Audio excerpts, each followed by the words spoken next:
low and we try to pretend like we are not moved. All the while we know everything within us is screaming. Life.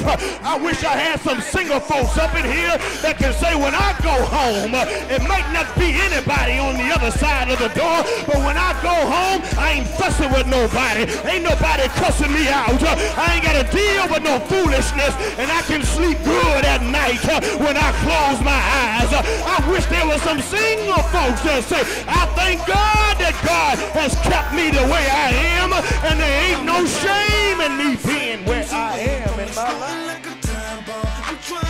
TV really affects us in our mind, but wait until things get a little rough, sister. Wait until it's been a long time since you had what you know we often need, and the enemy will bring back that vision to you just like it was yesterday.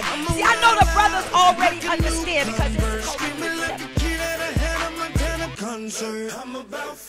for the brothers to be tempted.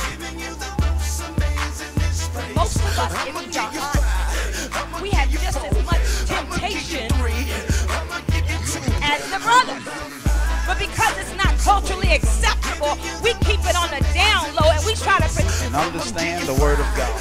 Now, you don't have to respond the way they responded to Mississippi, because in Mississippi, I heard things like, they used to shout at my dad and say, you got the green light, brother. They'd say, you know, tell it like it is. You know, you cleared for takeoff, you know, all of those kinds of things. But if you're getting, if you're hearing, if what I'm saying is registered to you, I need to know that you're hearing and receiving the word of God. Amen?